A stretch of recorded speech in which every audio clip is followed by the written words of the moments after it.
Voting is a civic duty. Let's register on the electoral list.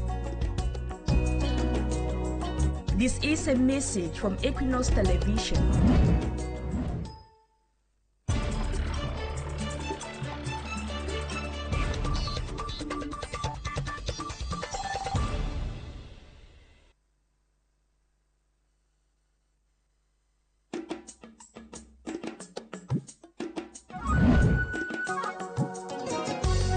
Voting is a civic duty. Let's register on the electoral list. This is a message from Equinoxe Television.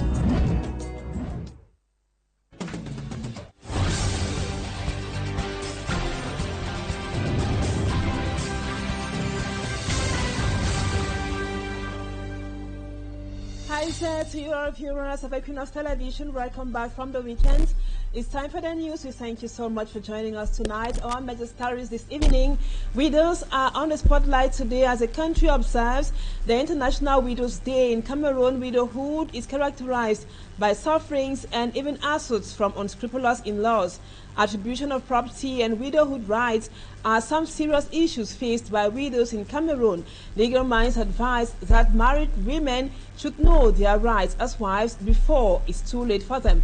We spoke with a human rights defender and also some widows. They will be talking to us on their daily struggles in this news edition. And Professor Abba Yono insists that there are no tribalistic tendencies in Cameroon. Tribalism, according to him, is just a weapon used by the regime to keep Cameroonians in the dark.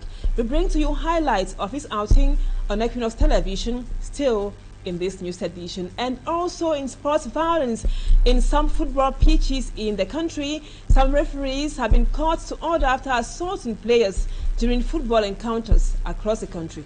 Viewers, those are our lead stories. Details and more when we come back.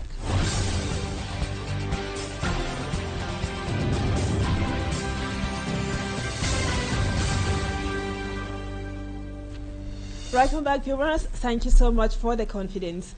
We just told you on the headlines that today has been observed as the International Widows' Day.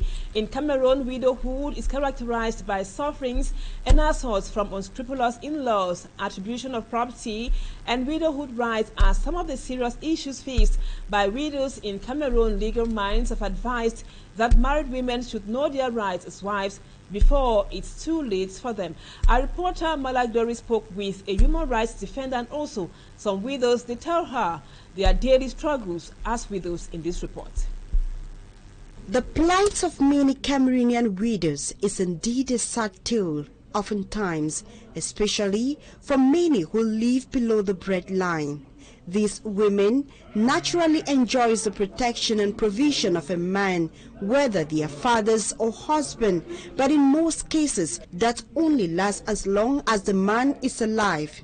In some traditions and customs in Cameroon, the woman's rights and privileges ceased after the death of her husband.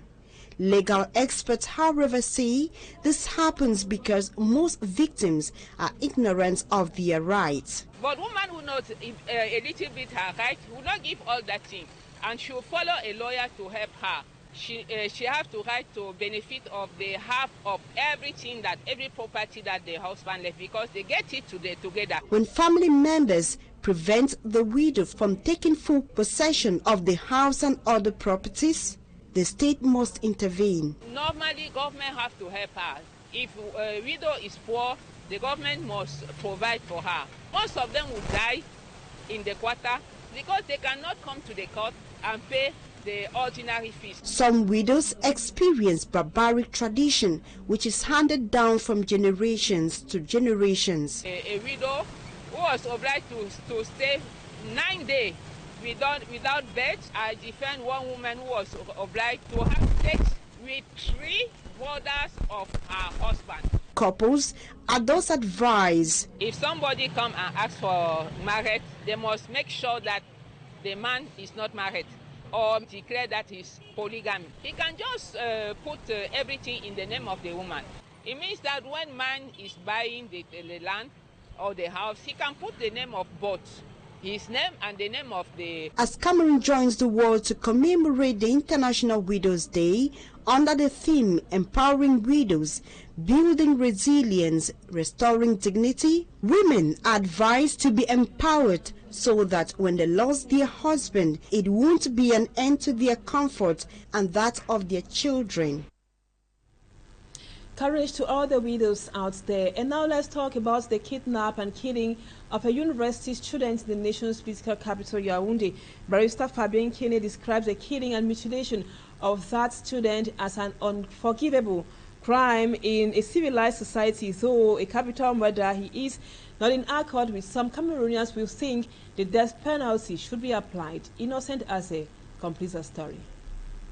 Kidnapping, killing and mutilation of the body of 24-year-old Manuela Nyandomo Manga, Year 2 students of the University of Yaoundé 2, by kidnappers who dumped her corpse at Mobile Omispor Friday night, June 20, after her family failed to pay their requested ransom of 1.8 million francs CFA within 2 days, has sparked bitter reactions from Cameroonians. This crime and other gruesome ones keep multiplying in the Cameroonian society, with some Cameroonians demanding application of the death penalty in the form of execution on the perpetrators. This to them will systematically scare people from committing such crimes. Unfortunately, the death penalty, which is still legal in Cameroon, is not applicable since 1997, though hundreds of persons have been held for capital offences deserving death sentence.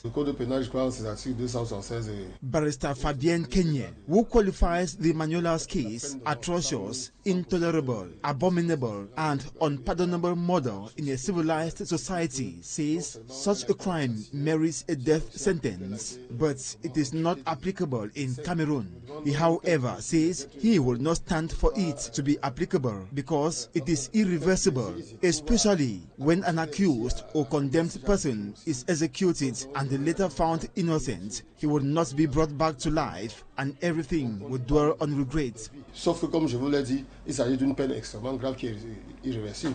Asked if the death penalty be applicable on persons caught red-handed committing a capital murder or crime, La pratique judiciaire a montré que parfois, the legal expert remains adamant, reiterating that a person declared guilty and slammed the death penalty can later on be found innocent. He asks what becomes of him if already executed. He cannot be resurrected, thus better to free him or have him jailed than kill an innocent person. While no executions have taken place since 1997, death sentences continue to be served, particularly for terrorism-related offenses and capital murder. Cameroon has faced international pressure to abolish the death penalty entirely and has been urged to ratify the second optional protocol to the International Convention on Civil and Political Rights aiming at abolition. And now to one of our major lead stories, Professor Abao Yono has accused the Biya regime of using tribalism and fear to hang on to power for decades in Cameroon. Speaking on Equinoxe TV's flagship program, La Vérité en Face, the venerated university don says public administration has been politicized and tribalistic attributes infused to better manipulate Cameroonians. He lambasted some elites of the South region and called for a sound reawakening in Cameroon. Twami Armstrong Sanda brings us some highlights of his outing on Equinoxe Television. In one of his shocking declarations on Equinoxe Television's flagship program, La Vérité en Face, Professor Abao Yono says tribalism in Cameroon is being nursed and exploited by the Biya regime to fuel and further their interest. Le pouvoir en place qui dure et perdure se maintient par deux leviers. The over 4 decades old and running Biya regime stays in power with the use of two major weapons: fear and tribalism. La peur et le tribalisme. The venerated professor went further to explain how the current regime uses tribalism to fuel ethnic differences, manipulate weak minds, and maintain their grip on power in the country.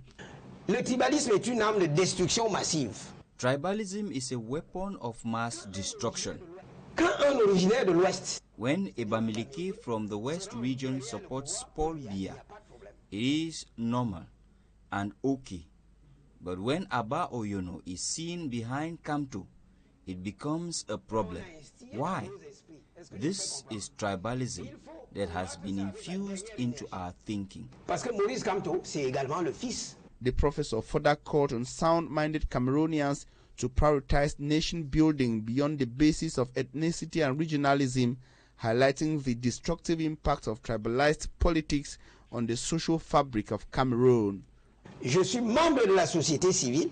The professor further reiterated his partisan neutrality, sustaining that he is a civil society actor and not a CRM or PCRM party militant, as alleged by his critics. At a time when tribalism is being used to discredit, exclude, sabotage or break down dissent, the outing of Professor Abao Yono is said to be timely. He says a nation that is built on tribalism cannot stand. Toujours demander à mon petit frère Cabral de s'asseoir. Professor Abao Yono also declared that Maurice Kamto, national president of the Cameroon Renaissance Movement CRM party, is the heavyweight of the opposition in Cameroon. C'est du PCRN. He called on Honorable Cabral Libby of the Cameroon Party for National Reconciliation to align with Professor Maurice Kamto for an unbeatable and winning opposition in the country. Maurice Kamto, imaginez un peu que ces deux-là se mettent ensemble. Abao Yono also lambasted elites of the South region who accused him of political piracy for calling on the people of the South region to vote against the Biya regime come October 2025. Abao Yono says his critics lack facts and have chosen to tribalize issues of general interest and nation. Ils ne sont pas dangereux quand vous vous cachez derrière eux pour blanchir de l'argent. He says he will never be manipulated on regional lines about national issues. Now let's take these human interest stories from across the country. At least 13 families have been rendered homeless following a fire incident which happened in the seaside resort town of Limbe that was over the weekend, and in Douala precisely at Ndokpasi. Another fire incident consumed a factory where paint was being produced. A roundup of the stories with Orlando Patrick Kenfak. Many fire incidents were recorded over the weekend across the country. In Limbe, it is about 13 families that were rendered homeless as fire emanating from an electrical cable burned down houses. It was the first outing of the Limbe City Council firefighters who succeeded to prevent the fire to spread into the next building.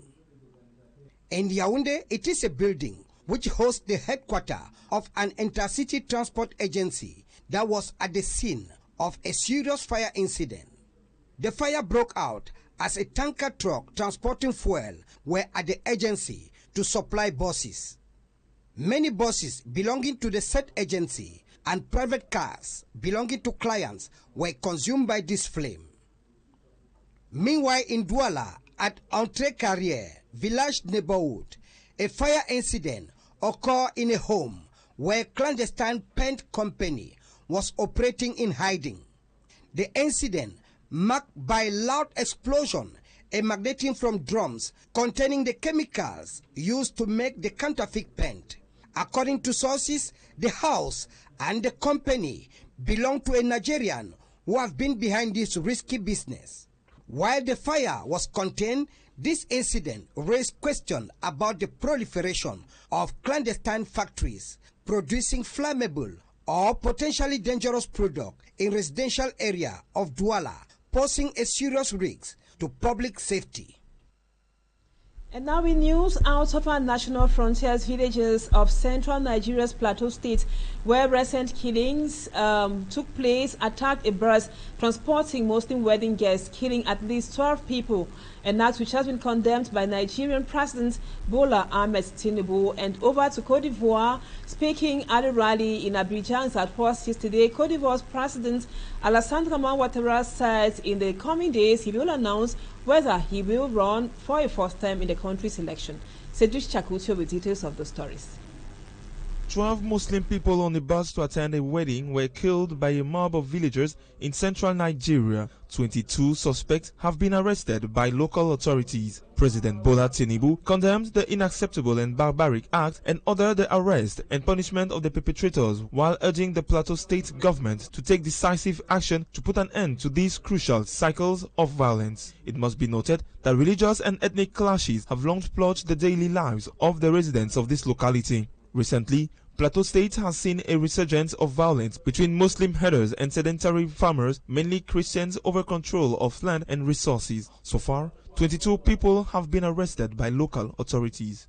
Elsewhere in Côte d'Ivoire, Alassane Ouattara, in power since 2011, has cast doubt on his potential candidacy in the presidential election scheduled for next October 2025. He has asked for some days of reflection before taking his decision. His supporters see him as a beacon of stability, having made his career as an economist for the International Monetary Fund before turning to politics. On Thursday, the two main opposition parties, the African People's Party of Ivory Coast and the Democratic Party of Ivory Coast, launched a joint campaign to demand the reinstatement of their leaders. The PPACI is led by former President Laurent Gbagbo, while the PDCI, the country's largest opposition force, is headed by former international banker Tidiane Thiam. Both leaders were struck from electoral lists. For now, Alassane Ouattara is still to decide if yes or no he will run for this presidential election.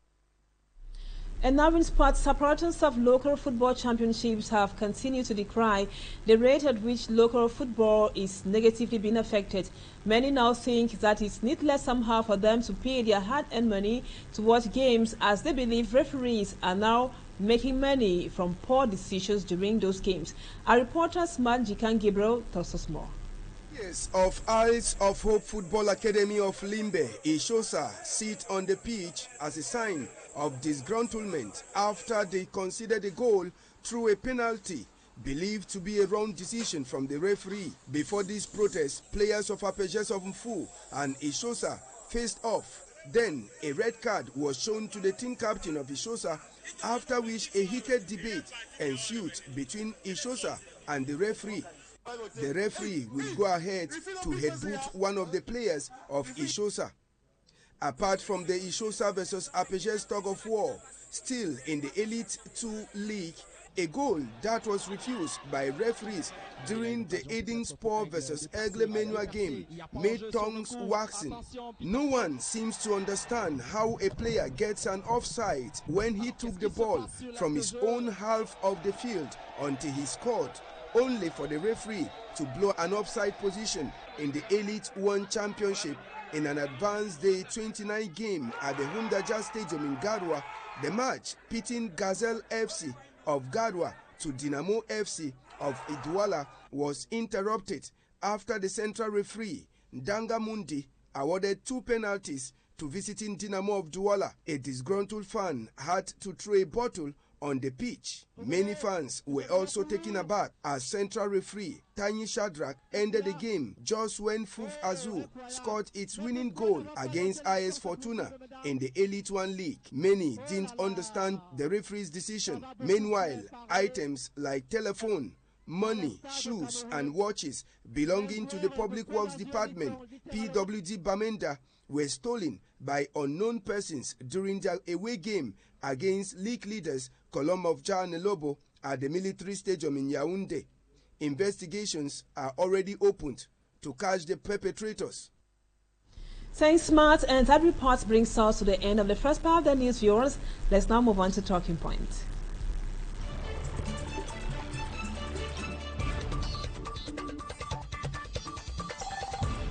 Welcome back, viewers. Our guest tonight is Eric CHINJE. He is a veteran journalist and also a communication specialist. Thank you so much, Sarah, for accepting to be our guest tonight on the news. We begin by talking about the CNVI, which is the Cameroon National Vision Initiative, which you are the brain behind. It brings together Cameroonians in Cameroon and abroad. Eric CHINJE, what is the CNVI all about, and what motivated you to bring these Cameroonians from far and wide together? Look, I'll tell you easily, readily what it's all about. As we came into this year, 2025, so I'm talking about the last month of 2024, I started looking very closely at what the media in Cameroon was doing with regard to educating the public about the elections, what citizens ought to know about the candidates, what citizens ought to know about the programs of the candidates, what the challenges in the country were and what solutions people were trying to, to find to meet those challenges. So I was thinking about this and working on it very closely and decided to spend quality time looking at what media in Cameroon, what all of you, television, radio, newspapers, online platforms, what were you doing to help make this the ultimate election where people will vote because they know what they're voting for. So I, as we came into 2025, I kept realizing that the media in Cameroon was not doing the work it should be doing in an electoral year. That was not the problem. I came to this conclusion that we needed to figure out how media could play its role in a democracy, which is to inform citizens, to set the agenda, to analyze the issues, to talk to all the political actors, the potential leaders and others. So this was the point, but media in Cameroon was not doing this when we came into 2025. So we started coming up with ideas on how to help the media rise to the occasion. That's how we came about with CAMV, the new Cameroon vision. And what we've been trying to do ever since is to find ways to encourage journalists do the work they should be doing at this time. If you look, just take a week off and look at what you're reading or hearing on television and ask yourselves, will all of these things that I'm hearing or reading, will they help Cameroon respond to the development challenges that the country has at this time? Are we talking about how we can make our infrastructure better? Are we talking about how we can improve on the quality of health services in the country? Are we talking about how we can transform our economy to be a more productive economy? Are you hearing those things as you listen to you guys? Are you reading them in the papers? And I'm sure you'd agree with me that the answer is a troubling, a very disturbing no. So something needs to be done.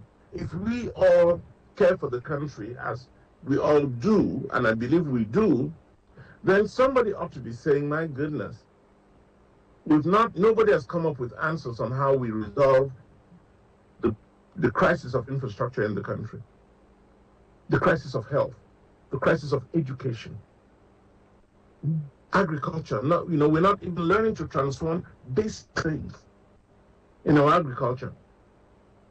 Look at we produce rubber in its liquid, natural form, but we cannot even produce tires to serve our cars. We produce cotton, but we do not have a textiles industry. Everything is exported in its raw form. How will our children ever find employment? So these are the questions we should be asking our political leaders today. But all of you in the media, you're not doing it.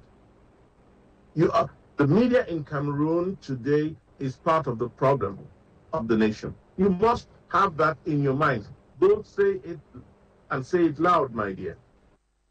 At the level of Equinoxe, we are trying our best, sir. And just to let our viewers know that you're talking to us from London. And now, Eric CHINJE, you are a veteran journalist. And when you speak, the young generation take down notes. Now, talking on the role of media men and women, what assignments do you have for them ahead of the elections in Cameroon, per what you have been elaborating on above? That's a very good question, and that's exactly what CAMV has been doing. You must have heard, if you're in Yaoundé or Douala or anywhere in the country, I wrote a letter to journalists, all journalists, where I talked about these issues. We've written out what we believe should be the profile of the next president of Cameroon. We've written out that profile. We've published it. And it is for you now all to make some noise about it. We've had meetings with media leaders in the country to discuss how we can improve on the quality of coverage in the lead up to the elections. We've had that discussion. We've had it online. We've had a group of journalists meet and discuss it, and I've been part of those discussions. We've even tried, we're right now working on linking the media on the ground to resources outside the country of other Cameroonians, like me. I'm a professional. So that link between me and the rest of you in Cameroon and other media professionals across the world, we are working on all of that so that in the few months remaining before these elections, we can have ordinary Cameroonians understand who they should be looking for to rule that country. We've come up with a profile that includes the fact that the next president of Cameroon has to be bilingual. That's the least, the very least we can ask the next president of Cameroon. Coming to that, sir, it leads me to my third question. There is this document known as the social contracts which you came up with. Can you come back to some of the qualities or profile of the next person who should pilot the affairs of the nation, hopefully after the October elections? Has to have even a low level of understanding of new technologies. If Mr. Biya, the current president of Cameroon, understood how he could use Zoom or Teams, which we are using right now, he would probably have had more meetings with his ministers than he has in the last 10 years. He's probably not had any ministerial meetings, and yet he could have done this by using Zoom, sitting in his bedroom. So the next president must have some level of understanding of new technologies, of artificial intelligence, of things like that. So the point I want to make here is we have 3 months to go to the elections. Let us use every means at our disposal to help people understand the kind of change that must take place this year. Let me say this with emphasis. Cameroonians, citizens of Cameroon, have never elected a president of their choice. The first president of Cameroon was literally imposed on us by the French. The second president of Cameroon was appointed on the initiative, again, of the French. We know this. Let us not hide ourselves. Let us not blind ourselves to the fact. So the only 2 men, Mr. Amadou Ahidjo and Mr. Paul Biya, the only 2 men who've governed, who've ruled over this country, were proposed to us by the French. So this year, this 2025, we have a chance to elect a Cameroonian of our choice. Us, the people. We have a chance to elect our own, and for the first time, president of Cameroon. So let us educate the citizens. Let us educate voters on who they should be looking for to be president of Cameroon. That's the least we can ask for. So I want to use I hope your audience, those listening to us now, will leave with a deeper sense of what the challenges are that face us this year. We must find a president who knows the country.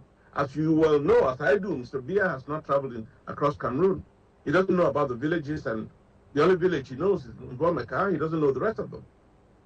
We need a president who knows the country, the villages, the cities, the hamlets, and the rural areas. So that's something we should be looking for. We need a president who's bilingual, who speaks English and French, or at least is comfortable in both languages. We need a president, as I say, who has some technological study. We need a president who also has the capacity to take Cameroon to the world as a statesman, who understands how we should work to transform our economy. We have one of the potentially richest economies in Africa, but we're amongst the poorest countries on the continent today. There's something very, very wrong with that image. And please, please, those who are in power now and who are listening to us, they should not tell us that this is the best Cameroon can have. This is not the best Cameroon can have. So all of the current leadership of that country, look yourselves in the mirror and shed the tears you must shed because you've disappointed the country. So let us go forward looking at what we can do differently to make Cameroon this great nation that it can become. Thank you so much, Eric CHINJE, for accepting to be our guest on the news tonight. You were talking to us from London and hope to have you some other time, sir. And viewers, that was what we put together for you this evening on the news. Thank you so much for always being with us. Our programs continue tonight. Equinoxe comes up in 30 minutes, and the news in the French language comes up at 8 p.m. Stay with us on Equinoxe Television, and tomorrow we will be again together. Same time, God willing. Bye-bye for now.